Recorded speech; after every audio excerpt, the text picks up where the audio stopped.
Welcome to the Daily Plunge. We are in the Gospel of Mark, chapter 13, verses 14 through 23.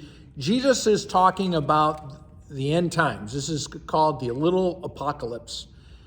And part of this is, where do we find the gospel in the midst of such, there's a lot of law. There's a lot of God's judgment and wrath that Jesus is talking about. And so he says, when you see the abomination that causes desolation standing where it doesn't belong. Well, what is he talking about? Jesus and his disciples are walking around the temple, and they're walking around what's supposed to be the most holy ground. And the Greeks and the Romans have desecrated the temple, in various ways to insult the Jews and their faith. But I want you to think about, what are the things that we bring into our temples now?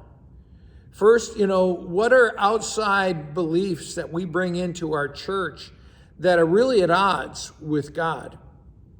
Greed, sexism, the list goes on, of things that are really, they're an abomination to the gospel, to the word of God, but yet we say, oh, that's part of our church, and it's not. I think about our attitudes that we bring in that are an abomination.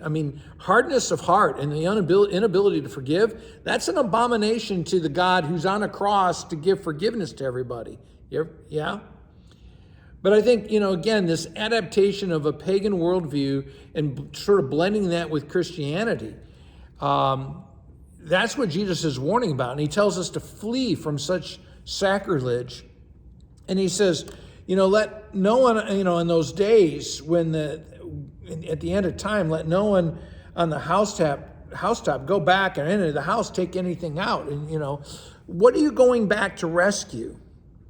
And I think that's a really important question is, are we looking forward to where God is leading us? Are we looking backward to rescue stuff from the past that maybe had importance in the past, but no longer does? He talks about in verses 17 and 18 about the chaos and distress and how hard it'll be for pregnant women. And it's hard for pregnant women to get around even on the best of days, right?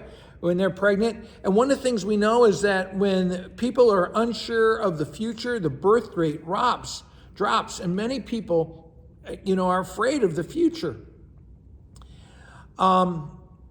And as we think about this and we think, we're living in the end times, there was a lot of times throughout world history that are a lot worse than what we're going through now. And it wasn't the end of time then. So the thing is that war and earthquakes and famine cause chaos and distress, and they always are. And there's upheaval in societies time and again, and the values and ethics that are disrupted throughout time. And we need to stay focused on the Lord. And so in verse 20, Jesus says that if the Lord had not cut short the days, no one would survive. And this is really sort of a glimpse towards the gospel, is that the Lord, out of his mercy, judges us. And out of his mercy brings us to an end. And if the Lord did not judge us and bring us to an end, what kind of a dismal human existence would we have? And so he goes on in verse 21 about false messiahs, ones who say there's no judgment, or ones who say you can do whatever you want, it's okay, and ones who say all religions lead to the same place. Whatever you believe is okay, and you can get to the same place. Those are false messiahs.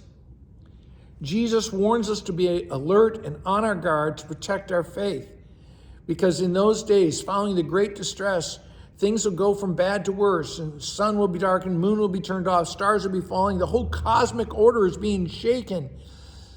And the thing is, what are we building our lives on? Are we trusting in Jesus Christ that no matter what happens, he has us?